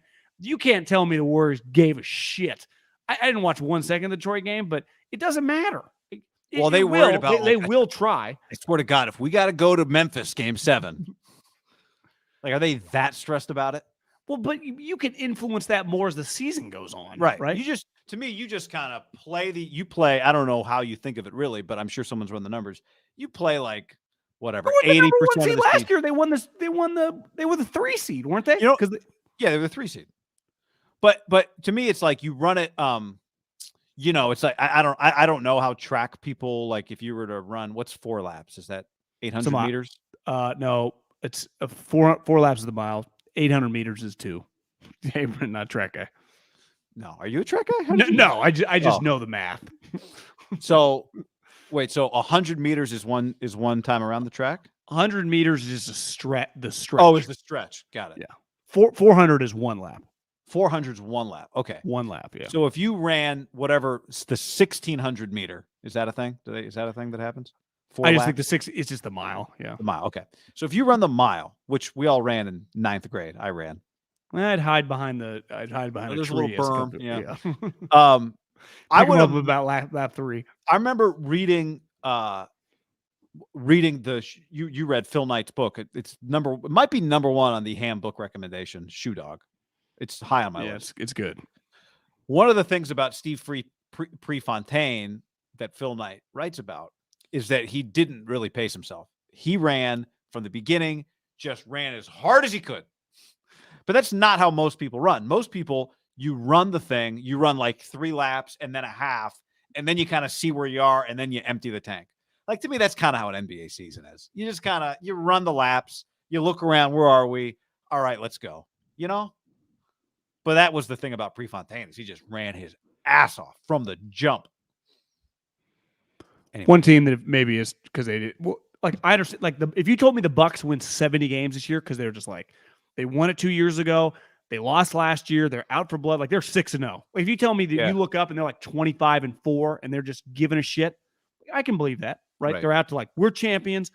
Haberman thinks they're an average, historical franchise. I think Giannis thinks he's going to be an all-time great. To me, they got, like, if they stay healthy, got a ton of wins written all over them. The Warriors, if you tell me it's like 49, and they're like the 4 seed, yeah, it's like, yeah, whatever. They're like, oh God, we're terrified of going to New Orleans. I know. If you tell me Kyrie's quits in 2 weeks, I'll believe you. I just saw the GM said they were going to, like, Kyrie, no availability. We're just letting things simmer down, is what the GM said. The Nets, man. What a place. I think Nash's phone call to his wife was like when he walked out of the building. I wonder if, do you think the Kyrie thing had any influence on Steve to get out of there? Like, how could it not? Now, I mean, behind the scenes, it's probably been, but how could it not? Did you see the kids at the game last night? They're not very good. Yeah, I mean, they might just they might be bad. Well, if you're the GM, don't you go like, I saw Bobby Marks. There was a clip like, get rid of Kevin. Just start over. Get rid of Kyrie. Good luck. I don't know how you. Kevin did want Steve fired, right? That happened. I assume if he didn't want him fired, wouldn't he still be there? But I'm saying, remember this offseason? Oh, yeah. Kevin demanded that he fire and the GM. That's a weird place, man. Kevin's John, he left the Warriors. The Warriors. Hasn't aged well. Franchises for this. You could argue right now, who would you say, like, who's the best? Who's got the best thing going right now? I think you could argue them. Warriors? Now, it's definitely before Draymond punched pool, you would argue the Warriors just have the best thing going, because consistency and greatness together is pretty hard to sustain, and they've done it. And it's like Steph, Clay. Warriors do feel a little weird this year, right? Clay's already bitching with Charles, and Draymond punched him. He left that. Now, maybe he was just like, I can't coexist with Draymond. Me or him. One of us has to go. For this, it's wild. He's like, I got all the crib notes. I know what a great franchise looks like. Let's do it. And then it turned into this.